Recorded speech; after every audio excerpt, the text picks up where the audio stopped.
Welcome to 3 West. This is the hub of the Thoracic Surgical Service at the Golden Jubilee. As you're all well aware, thoracic surgery covers a wide variety of surgical conditions, from surgery for congenital defects to emphysema surgery to collapsed lungs.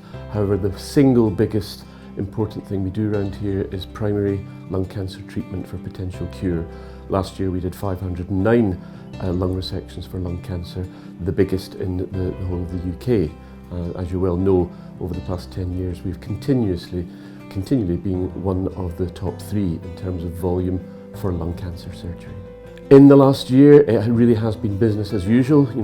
Because of or despite of COVID, we've continued to honour our lung cancer numbers, and the waiting list targets, if anything, have been even better in terms of honouring 31 and 62-day lung cancer targets. Throughout the past year we have contributed to multinational, multi-centre COVID cancer trials showing the impact that COVID has had on the cancer population, and we've also continued with life-changing, practice-changing research projects in endobronchial valve therapy for patients with end-stage advanced emphysema. We've also had the opportunity to develop a West of Scotland regional thymic and mediastinal multi-professional MDT system. We've allowed in that time as well, despite COVID, the nursing and AHPs across the piece have been absolutely fantastic. And instead of 10 years ago having a 3-day critical care stay for a lung resection, we're now bringing a growing proportion of our patients straight back to the ward, releasing resource and critical care for other specialties. During the last year we've had a very busy year, very challenging in our department in terms of making sure all our patients were fully supported. We fully realised that because we deal with a lot of health boards throughout Scotland, they were all having to work differently, and really in the main it was business as usual for us.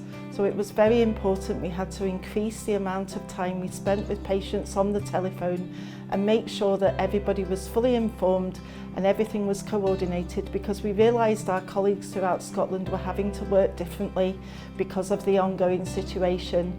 And this meant that in our department, our patients came first. We needed to respond to their needs. It could be dealing with just their anxieties, giving them a bit of reassurance, or dealing with medication inquiries, which we were able to field those calls instead of the ward nurses being interrupted.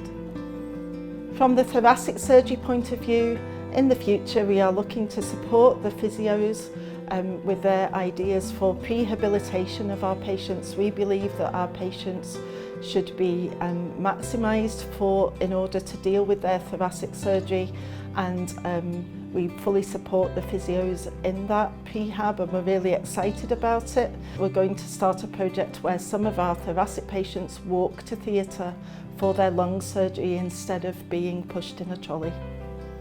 What is to be commended is throughout that year we had developmental work, primarily our Day Zero project. It was a pilot that we'd started prior to COVID, and it would have been understandable actually if we had decided not to continue with that pilot. But we had the support of the medics and Cami, our charge nurse, and their management, our nursing management, to say no, let's go ahead with that. And the staff were on board right away. It was something that we had wanted to implement in the ward, and we thought, no, why should we stop? So we continued with that pilot. So we ran the pilot probably from June till August, which was basically we wanted to ensure that we could bring back lung resection patients back to the ward safely, rather than these patients which traditionally had went from theatre into high dependency. So we ran that pilot for 3 months, and we did an audit of that pilot, and we absorbed all the learning from that, and now we've taken that developmental work through last year, through COVID, and we've introduced that into the ward as the norm. We are now starting to bring patients back directly from theatre following their lung resections. So given the context of the diluted staff experience, the workload that remained the same, and the developmental work, I am in absolute awe of the thoracic team that I work with. So as the pandemic eases and restrictions ease, we've reintroduced visiting to the ward again, which is positive for both the visitors coming to see their relatives, the relatives being able to have visitors, and the staff as well, being able to interact with families and give updates in person. So we look forward to continuing that and hopefully, getting back to normal in the near future. We're exactly 3 years today. We have started our first case in May 2018. In that time we have done pushing 400 robotic thoracic operations and remain, in one of my colleagues from down south, the powerhouse of thoracic robotics in the north. We've now got our 6th and final surgeon at the moment training in thoracic robotics, and are absolutely delighted that the National Planning from Scottish Government Health Department has facilitated the purchase of 6 new robots in the first phase, and we are delighted to host one of these for colorectal and probably urology, and that really will up all our games in terms of robotic surgery in the west of Scotland. From a patient perspective, there is no doubt that in our mind we're actually evaluating this at the moment, but patients are more satisfied across the piece. Their pain appears to be less, their hospital stay and occupancy of beds both in the ward and in critical care is significantly reduced, and their earlier return to normal activity. So I came into post in December of last year, which was right in the middle of the second wave of the pandemic, and to be honest I was quite apprehensive at that time because I wasn't sure what to expect, what our response was going to be, and how it was going to impact on the service. However, I quickly realised that the service was very much uninterrupted, and the response from the teams which I was now managing, it was quite remarkable. The can-do attitude, the collaborative working between the services, between the different teams, between critical care and the wards was incredible, and that continues to shine through.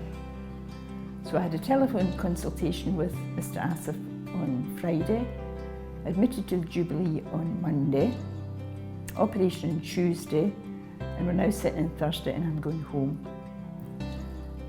And if anyone ever wants to come into the Jubilee to get anything done, I can recommend it 100%. The staff have been excellent, can't fault them in anything. I can't thank the Royal either. The care I've received when you listen to all the poor people that are not getting their treatment because of this pandemic, I have been more than lucky.